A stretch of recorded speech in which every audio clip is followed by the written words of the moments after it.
Rapido Uber దీనికి బానిస అయిపోయాను. సరే ఈ బైక్ మేము ఆటోలు ఎట్లా ఎల్లో ప్లేటు, కార్లు ఎల్లో ప్లేట్లు ఎట్లా నడుపుతున్నాం, బైకులు కూడా ఎల్లో ప్లేట్ ధరించే నడపాలి, రైడింగ్ చేయాలి. ర్యాపిడోలో సాఫ్ట్వేర్ లక్షల జీతాలు పెట్టుకొని రాయల్ ఎన్ఫీల్డ్ బైకులు కూడా ర్యాపిడోలో వాడుతున్నారు. దానికి ఏం చేస్తాం సార్? ఏం తెలియదు సార్, ఇంకా ఎందుకు నడుపుతున్నారో. దానికి ఒకటే ఎల్లో ప్లేట్ నంబర్ ఉంటే లక్షలు పెట్టి బైక్ కూడా ఎల్లో ప్లేట్ ఎవరు చేయించుకోడు. ఎవరో మాయాస్ ఉంటాడు, బీదోడు, మధ్యతరగతి అయితేనే ఎల్లో ప్లేట్ చేయించుకొని నడుపుతాడు. ఇప్పుడు లక్షలు తెచ్చిన బైకులు కూడా ర్యాపిడోలు నడుపుతున్నాం. దానికి ఏముంది, మామూలు వైట్ ప్లేట్తో నడుపుతాం. ఇది బెంగళూరులో కూడా మారిందంట, ఎల్లో ట్యాక్స్ ప్లేట్ వేసి. అట్లా ఇక్కడ చేస్తే కూడా బాగుంటుంది, కొంచెం తగ్గుతుంది బైక్ వాళ్ళు ఎక్కిపోతుంది. సరే ర్యాపిడోలో దాంట్లో సేఫ్టీ అంతా ఐడెంటిటీ ఉంటుంది, కానీ ఈ ట్యాక్సీ ప్లేట్ ఎల్లో ప్లేట్ వేసుకొని నడిపితే కూడా బైక్ ర్యాపిడో అనేది కొంచెం తగ్గుతుంది. ఈ మామూలుగా 2 లక్షలు 3 లక్షల బండ్లు తెచ్చి కూడా సాఫ్ట్వేర్ ఉద్యోగులు మిగతా వాళ్ళు ఇంటికి వెళ్ళే టైంలో ఆన్ చేసుకోవడం, వాళ్ళు నడపడం, ఇది ఎక్కువ అయిపోయింది. అందులో కనిపిస్తున్నారు సార్, మీరు చూడండి ర్యాపిడోలో రాయల్ ఎన్ఫీల్డ్ బైకులు ఇంకా చాలా హై కాస్ట్ బండ్లు కూడా నడుపుతున్నారు. ఇంకా దానికి మనం ఏం చేస్తాం, గవర్నమెంట్ ఖర్చులు మిగులుతాయని వాళ్ళు అట్లా నడుపుతుంటారు. వాళ్ళు సాఫ్ట్వేర్ నడిపేది వచ్చినప్పుడు డ్యూటీకి వెళ్ళినప్పుడు మళ్ళీ ఇంటికి వచ్చేటప్పుడు ఆ రూట్లో ఏమన్నా ఉంటే వేసుకుంటున్నారు, వాళ్ళు ఇంటికి వెళ్ళే టైంలో నడుపుకుంటున్నారు, వెళ్ళిపోతున్నారు.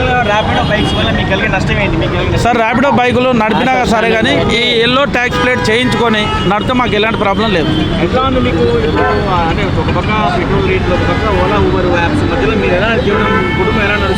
ఇంకా నాదే ఈ రెంట్లకు, స్కూల్ ఫీజులు కూడా విపరీతంగా పెరిగిపోయినాయి. స్కూల్ ఫీజులను కూడా పట్టించుకున్నాడు నాతో ఎవరు లేడు. ఇంకా ఇంకా అంతే, ఇంకా వచ్చిన దాంట్లోతోన రూమ్ రెంట్లకు, పిల్లల స్కూల్ ఫీజులకు సరిపోతుంది. సంపాదన అనేది ఏం లేదు. ఇంకా ఏమో సార్, లాస్ట్కి అంతా కనుమరుగయ్యే ఛాన్స్ ఉన్నాయి. ఈ ఆటో డ్రైవర్లకు అనేది ఏదైనా గవర్నమెంట్ ప్రత్యేక సంక్షేమ బోర్డు ఏర్పాటు చేస్తే 12,000 అనేది ఇంకా ఇస్తామంటారు, కానీ అది ఎప్పుడు ఇచ్చేది తెలియదు. ఇంకా అడుగుతా ఏమో సార్, మేము అడుగుతాం. మధ్యతరగతి అంటే ఎక్కడికి వెళ్ళలేడు వాడు. ఏ గవర్నమెంట్ వచ్చినా అదే తీరు ఉంది. ఇప్పుడు టీఆర్ఎస్ కానీ ఏ గవర్నమెంట్, మిగతా ఏ గవర్నమెంట్ కానీ గెలిచినప్పుడు ఓటు చెప్తారు, గెలిచినాక చెప్తారు. గెలిపిస్తున్నాం చాలా వరకు మాలాంటి వాళ్ళే చేస్తున్నారు. ఏమన్నా ప్రభుత్వం మారితే ఏమన్నా మార్పు వస్తుందేమో అని. ఎవరు వచ్చినా కానీ అదే ఉంది, అదే నడుస్తుంది. ఈ మధ్యతరగతి అంటే వాళ్ళు పట్టించుకుంటలేరు. ఏం చేసినా ఒక రోజు ధర్నా చేస్తారు, వెళ్ళిపోతారులే అనే ఆలోచనతోనే వాళ్ళు ముందుకు వెళ్ళిపోతున్నారు. వాళ్ళు ప్రభుత్వం దిగి రాకపోతే ఏం చేస్తారు? ఏది వచ్చినా కానీ చేస్తాం, ధర్నాలు చేస్తాం, ఇట్లే రస్తా రోకో చేస్తాం, ఎక్కడి అక్కడ ఆపి మొత్తం ఎక్కడి అక్కడ మేము చేస్తాం ధర్నా. ఇవి అన్నీ నడుపుతున్నారు. ఆటో స్టాండ్ ఇంతకు ముందు లేక ఒక ఐక్యత మీద ఉండి ఒక రూల్స్ మీద ఉంటే ఇంతగానం కావు. ఇప్పుడు ఆటో స్టాండ్ ఉంటే ఆటో స్టాండ్ కింద బైకులు వచ్చి ఆపుకొని మాట్లాడుకొని ఆటో రేట్ లేక మాట్లాడుకొని 50 రూపాయలు 100 రూపాయలు అట్లా పోతున్నారు. ఏడన్నా మెట్రో ఉంది అనుకో, ఆ మెట్రో కాడ ఏం చేస్తున్నారు, మాది ఆటో స్టాండ్ ఉంటే ఆటో స్టాండ్ కింద బైకులు తెచ్చి అంటే వైట్ ప్లేట్ మీదనే నడుపుతున్నారు. మా లేక టాక్సీ ప్లేట్ ఇట్లా వేసుకొని బైక్ వాళ్ళు నడిపితే మాకు అంత ఇబ్బంది ఉండదు. అందుకొరకు చాలా ఇబ్బంది అయిపోతుంది. ఏమన్నా మెట్రో ఉన్నదనుకో, ఆ మెట్రో కాడ ఆటో స్టాండు లేక బైక్ వాళ్ళు ఒక గ్రూప్ తయారయ్యి మా ఆటో డ్రైవర్లనే కొట్టడానికి వచ్చి కొట్టి అట్లా కేసులు కూడా చాలా చేస్తున్నారు. పోలీసు వాళ్ళు ఇట్లా ఉంటే వాళ్ళకు 50 రోజుకు 500 అట్లా ఇచ్చి 10-20 మంది నిలబడి వాళ్ళ కమిషన్ ఇస్తే వాళ్ళు మా ఆటో డ్రైవర్ని ఏమైనా వేసుకపోతే అని అట్లా కూడా వాళ్ళకి సపోర్ట్ చేస్తున్నాడు బైక్ వాళ్ళకు. కానీ మా ఆటో డ్రైవర్లకి ఎవరు సపోర్ట్ చేస్తలేరు. గవర్నమెంట్ కూడా సపోర్ట్ చేస్తలేదు. గవర్నమెంట్ ప్లాట్లు అన్నది మేము అప్లై చేసుకుంటే అది మళ్ళీ ఇప్పుడు ఏమంటున్నారు, 6 లక్షలు కట్టాలి. ఇప్పుడు ఫస్ట్ 1,00,000 రూపాయలు కట్టాలి, 100 రూపాయలు కట్టి రిజిస్ట్రేషన్ చేసుకోవాలి. ఆ తర్వాత 10,000 కట్టాలి. అది 10,000 మేము లేని దానికి కట్టి మళ్ళీ 6 లక్షలు 5 లక్షలు కట్టాలంటే మాకు వస్తుందో రాదో అట్లా క్యాన్సల్ మస్తుగా అయినాయి. మళ్ళీ మా పైసలు కూడా వెనక్కి ఇచ్చే ఉద్దేశం ఉండదు. లేని పరిస్థితుల్లో మళ్ళీ మేము ఏం చేయాలి? ఆ ప్రభుత్వం ఇట్లా తయారైపోయింది, చాలా దోపిడీగా తయారైంది. ఈ పేదోళ్ళు ఎమ్మడే వాడి పేదోళ్ళ ఏంటన్నా గుడిసెలు ఉండని, మా రేకుల రూములు ఉండని అది కబ్జా చేసి హైడ్రా ఎక్కడ పడితే అక్కడ సొంతం చేస్తుంది. తొలగించాలి. ఆయన చేసేది బాగలేదు. మొత్తం వన్ సైడ్ బట్టి ఎమ్మెల్యే ఒక ఆర్డర్ ఇచ్చిండంటే ఇంకా ఆయన మాటనే పట్టుకొని చేస్తున్నాడు. కోర్టు ఆయన్ని తీసేయాలని చెప్పింది.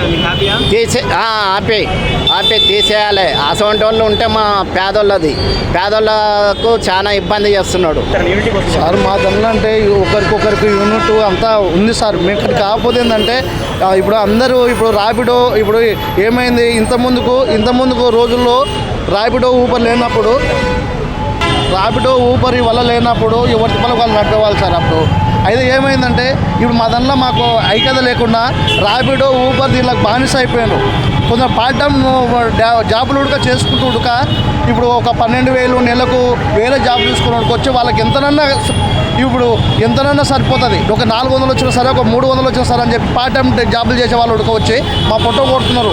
వచ్చి మధ్యలో మేము డైరెక్ట్ ఇప్పుడు మాకు ర్యాపిడో పడతలేదు. మేము ఒక గల్లీ దగ్గర మేము ఆటోలు ఆపుకున్నాం. వీళ్ళు వచ్చేసి ఎక్కడ వెళ్తున్నారు మేడం, రాయల్ ఎన్ఫీల్డ్ బండి తీసుకొని వస్తాడు, ఎక్కడ వెళ్తున్నాం మేడం అని చెప్పి డైరెక్ట్ వచ్చి ఎంత అవుతుంది దానిలో అంత ఇవ్వండి నాకు అని చెప్పి సాఫ్ట్వేర్ అలాంటి వాళ్ళే ర్యాపిడో ఆన్ చేసుకుని వెళ్తున్నారు. మనం ఏమనుకుంటాం అంటే సార్ మీరు ఎక్కడ ఇప్పుడు మేము బుకింగ్ అని మేము అనుకుంటున్నాం. ఇలాంటి వాళ్ళు ఇట్లా చేస్తున్నారు. మాకు డీజిల్ రేట్లు, పెట్రోల్ రేట్లు ఈ వల్ల పెరగడం వల్ల మాకు ఈ ర్యాపిడో ఊబర్ ఈ వల్ల మాకు కరెక్ట్గా సరిపోవట్లేదు సార్. మేము ఈ ట్రాఫిక్కి వెళ్ళి చాలా అసలు మా డీజిల్కి ఆ ర్యాపిడో పోయిన దానికి సరిపోతుంది కాబట్టి మేము ఆ ర్యాపిడో ఊబర్ కూడా నడపట్లేదు సార్. అది రేడియన్ స్టిక్కరు ఒకదానికి 150-200 తీసుకునేది. అందులో ఆర్టీవా వాళ్ళు బోకరు పాల్గొని వాళ్ళిద్దరు ఏం చేస్తున్నారు, ఒకదానికి 800 తీసుకుంటున్నారు. ఇది రేడియన్ స్టిక్కర్, అది 200 రూల్స్ ప్రకారంగా 200, 250. అదే ఆ స్టిక్కర్ గురించి మా దగ్గర రిజిస్ట్రేషన్కి పోతే 800 తీసుకుంటున్నారు, 800, 700 తీసుకుంటున్నారు. దారుణంగా తయారయ్యి దారుణంగా చేస్తున్నారు దోపిడీ. మా ఆటోల దగ్గరనే అట్లా చేస్తున్నారు, వేరే వాళ్ళ దగ్గర అట్లా చేస్తలేరు. కాంగ్రెస్ పార్టీ అధికారంలోకి వచ్చే ముందు ఆటో డ్రైవర్లకు న్యాయమైన డిమాండ్లు పరిష్కరిస్తామని చెప్పి ఎన్నికల మేనిఫెస్టోలో పెట్టడం జరిగింది. ఇప్పటికి 2.5 సంవత్సరాలు అవుతుంది. మేము అనేకమైన ఉద్యమాలు చేశాం. ఆ ఉద్యమాలు చేసినప్పుడు రవాణా శాఖ మంత్రి గారు, ముఖ్యమంత్రి గారు, రవాణా శాఖ అధికారులు మా సమస్యలు న్యాయమైనవే పరిష్కరిస్తామని చెప్పి పలు దఫాలుగా హామీ ఇవ్వటం తప్ప వాళ్ళు ఇంతవరకు పరిష్కారం చేయలేదు. ఎన్నికల మేనిఫెస్టోలో వారు ఏమన్నారంటే గత ప్రభుత్వం 10 సంవత్సరాలు ఆటో డ్రైవర్లు పట్టించుకోలేదు, మేము పట్టించుకుంటాము, మేము అధికారంలో రాగానే మేము సంక్షేమ బోర్డు ఆటో డ్రైవర్లకు, క్యాబ్ డ్రైవర్లకు సంక్షేమ బోర్డు ఏర్పాటు చేస్తామని చెప్పారు. గత 13 సంవత్సరాలుగా పెంచని ఆటో ఛార్జీలు పెంచుతామన్నారు. ఆంధ్రప్రదేశ్ ఉమ్మడి రాష్ట్రంలో ఏదైతే అక్కడి ప్రభుత్వాలు 15,000 ఇస్తుందో ఆటో డ్రైవర్లకు, ఈ ప్రభుత్వం అధికారంలో రాగానే సంవత్సరానికి 12,000 ఇస్తామని చెప్పారు. అది ఇంతవరకు ఇవ్వలేదు. అదేవిధంగా ఆటో డ్రైవర్లకు సంక్షేమ బోర్డు ఏర్పాటు చేస్తామన్నారు. అదేవిధంగా అక్రమంగా నడుస్తున్న 2 వీలర్లను రద్దు చేస్తామన్నారు. యాక్సిడెంటల్ బీమా ఇస్తా అన్నారు. ఒక్క డిమాండ్ కూడా ఇప్పటివరకు పరిష్కారం కాలేదు. దానికి తోడు అదేవిధంగా ఫ్రీ బస్సు పేరు మీద మహాలక్ష్మి పథకం ద్వారా ఆర్టీసీ ఫ్రీ బస్సు మహిళలకు పెట్టడం వలన ఆటో డ్రైవర్లకు తీవ్ర అన్యాయం జరిగింది. ఆ సందర్భంగా ప్రభుత్వము మేము వెంటనే ఆటో డ్రైవర్లు ఆదుకుంటామని చెప్పి అనేక దఫాలుగా చెప్పింది తప్ప ఇప్పటి వరకు ఎలాంటి సహాయం చేయలేదు, ఆదుకోలేదు. కాబట్టి మేము ఈరోజు శాంతియుతంగా ఏఐటీసీ నాయకత్వాన రాష్ట్ర వ్యాప్తంగా అన్ని ఆర్టీఐ కార్యాలయాల ముందు ఆందోళన చేస్తున్నాము. ఇప్పటికైనా రాష్ట్ర ప్రభుత్వం స్పందించకపోతే రేపు ఆగస్టులో జరగబోయే అసెంబ్లీ సమావేశాల సందర్భంగా రాష్ట్ర వ్యాప్తంగా అన్ని సంఘాలను కలుపుకొని లక్షలాది మంది ఆటో డ్రైవర్లు, క్యాబ్ డ్రైవర్లు సమీకరించి చలో అసెంబ్లీకి పిలుపునివ్వాలని చెప్పి మేము నిర్ణయం చేయడం జరిగింది. ఈరోజు రాష్ట్ర వ్యాప్తంగా ఏఐటీసీ ఆధ్వర్యంలో అన్ని ఆర్టీఓ కార్యాలయాల్లో ఆటో డ్రైవర్ల సమస్యల మీద సామరస్యంగా వినతి పత్రం ఇవ్వాలని చెప్పి ఏఐటీసీ నిర్ణయించింది. అందులో భాగంగానే ఈరోజు ట్రాన్స్పోర్ట్ కమిషనర్కు హైదరాబాదు, రంగారెడ్డి, మేడ్చల్ జిల్లాల ఆటో డ్రైవర్లందరూ ఇక్కడ స్వచ్ఛందంగా పాల్గొని ఈ కార్యక్రమంలో పాల్గొనడం జరుగుతుంది. ఏదైతే కాంగ్రెస్ ప్రభుత్వము ఇచ్చిన హామీలో మహాలక్ష్మి పథకము, 6 పథకాలు ఒకటి మహాలక్ష్మి పథకము, అందులో ఆటో డ్రైవర్లకు అన్యాయం జరగకుండా సంవత్సరానికి 12,000 ఇస్తా అని చెప్పి అప్పట్లో ఇప్పుడు రేవంత్ రెడ్డి గారు అప్పుడు సీఎం కాకముందు చెప్పడం జరిగింది. కానీ 2.5 సంవత్సరాలు గడుస్తున్నా ఇప్పటి వరకు ఎలాంటి దాని మీద స్పందన లేదు. అదేవిధంగా ట్రాన్స్పోర్ట్ అధికారులు రేడియో స్టిక్కర్ల మీద ఏదైతే ఆటో డ్రైవర్లకు మినహాయింపిస్తారని చెప్పడం జరిగింది. అందులో అదే భాగంగా కూడా ఏదైతే ఇన్సూరెన్స్, థర్డ్ పార్టీ ఇన్సూరెన్స్ అది గవర్నమెంటే భరించాలని చెప్పి ఒక న్యాయమైన డిమాండ్ మేము పెట్టడం జరిగింది. అది కూడా చేయట్లేదు. అట్లాగే ఓలా, ఊబర్లు ఓన్ ప్లేట్ల ద్వారా 2 వీలర్స్ నడుస్తున్నవి అది కూడా రద్దు చేయాలని చెప్పి గవర్నమెంట్ ఒక ఒక యాప్ తయారు చేసి యాప్ ద్వారా ఓలా ఊబర్ రద్దు చేసి యాప్ ద్వారా డ్రైవర్లకు న్యాయం చేయాలని చెప్పి మేము న్యాయమైన డిమాండ్ కోరడం జరుగుతుంది. అదేవిధంగా ఏదైతే డ్రైవర్లు ఉన్నారో వాళ్ళకు సంక్షేమ బోర్డు ఏర్పాటు చేస్తే వాళ్ళకు 60 ఏళ్ల తర్వాత వాళ్ళకు దానిలో ఉన్న డ్రైవర్లకి న్యాయం జరుగుతుందని చెప్పి మేము ఎప్పటి నుంచో పోరాటం చేయడం జరుగుతుంది. కానీ ఈ గవర్నమెంట్ నిమ్మకు నీరెక్కినట్లు ఉన్నది. గతంలో కేసీఆర్ 10 ఏళ్ళు ఉండి ఎలాంటి ఆటో డ్రైవర్లకు న్యాయం చేయలేదు, మేము చేస్తామని చెప్పి చెప్పడం జరిగింది. కానీ ఇప్పుడు 2.5 ఏళ్ల నుంచి రేవంత్ రెడ్డి కూడా ఆటో డ్రైవర్లకు చోద్యం చూస్తున్నాడు. భవిష్యత్తులో ఏదైతే ఇంతకుముందు వెంకటేష్ చెప్పిండో జరగబోయే అసెంబ్లీ సమావేశంలో పెద్ద ఎత్తున లక్షలాది డ్రైవర్లు అసెంబ్లీ ముట్టడిస్తారని చెప్పి ఈ సందర్భంగా తెలియజేస్తూ ముగిస్తున్నారు. AITC auto rickshaw drivers union రాష్ట్ర వ్యాప్త పిలుపులో భాగంగా ఈరోజు హైదరాబాద్ జిల్లాలో ఈ ఆటో డ్రైవర్ల సమస్యల పైన ఆటో డ్రైవర్ల సమస్యల సాధన కోసం ఏఐటీసీ రాష్ట్ర కార్యదర్శి బి వెంకటేశ్వర సారథ్యంలో ఈరోజు హైదరాబాద్ జిల్లాలో ఈరోజు ఆటో డ్రైవర్ల సమస్యల కోసం ఒక వినూత్న పత్రం తయారు చేసి కమిషనర్ గారికి జేటీసీ గారికి ఇవ్వడం జరుగుతుంది. అందులో ప్రధానంగా ఆటో డ్రైవర్లకు ఆటో మీటర్లు 13 సంవత్సరాలు అవుతుంది. ఇంతవరకు ఆటో డ్రైవర్లకు మీటర్ రేటు పెంచలేదు. 2013లో పెంచిన రేట్లు ఈ రోజు వరకు కూడా పెంచలేదు.